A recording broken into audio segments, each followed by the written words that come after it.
দায়িত্বের কাছে আমি বন্দী, এই সত্যিটাই প্রতিদিন নতুন করে বুঝি। চাইলেও নিজের মতো করে বাঁচা সবসময় সম্ভব হয় না। সকালের শুরুতেই মনে পড়ে আজ কত কিছু সামলাতে হবে আমায়। নিজের ইচ্ছেগুলো চুপচাপ থাকে, অন্যদের প্রয়োজনটা আগে মনে পড়ে।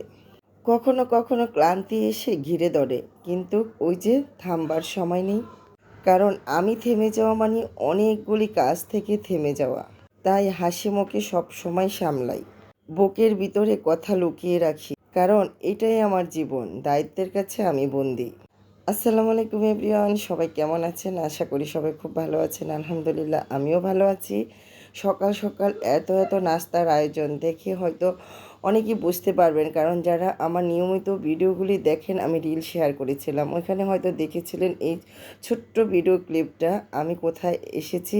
আমি আসছি আমার আপুর বাসায় ঢাকায়। এসে দেখি আপু আমাদের জন্য এত এত মজার মজার নাস্তা রেডি করে রেখেছে, আর রুটিগুলি এত সুন্দর সফট আর পাতলা করে হটপটে ভরে রেখেছে যে এখনও গরম আছে। আর বিক্রমপুরের মজার মজার মিষ্টি দিয়ে আমরা এই তো নাস্তা সেরে তারপরে আপু আমরা আসার পরে রান্নাগুলো দুপুরের জন্য শুরু করে দিল।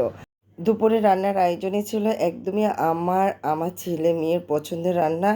আপু যখন রান্নাগুলি করছিল তখন আমি ছোট্ট করে একটু একটু করে ভিডিও ক্লিপ নিয়েছিলাম, কারণ মেয়েরা একমাত্র পছন্দের খাবারগুলো খেতে পারে মায়ের বাসায় আর বোনের বাসায়।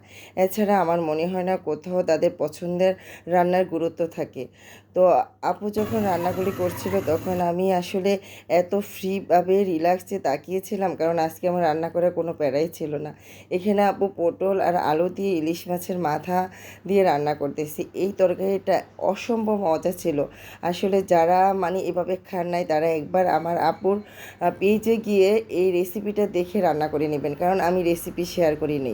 আমি শুধু আপু কি রান্না করছে জাস্ট সেটাই শেয়ার করলাম। আপুর পেজের নাম হচ্ছে তাসলিমা ব্লগস। ওই তাসলিমা ব্লগসে গিয়ে রেসিপিগুলি দেখে একবার রান্না করে খেয়ে দেখবেন যে পটল দিয়ে ইলিশ মাছের মাথা এত মজা।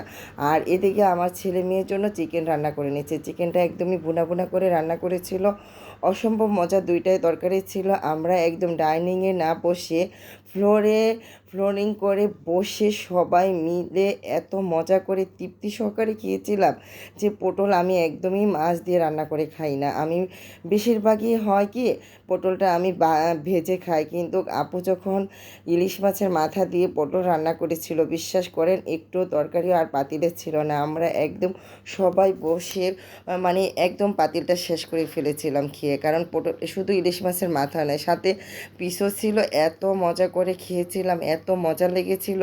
তো সবাই ভালো থাকবেন, সুস্থ থাকবেন। আপুর বাসায় যাওয়ার প্রত্যেকটা ভিডিও আপনাদের সাথে শেয়ার করব। আশা করি সবাই খুব ভালো লাগবে। আল্লাহ হাফিজ।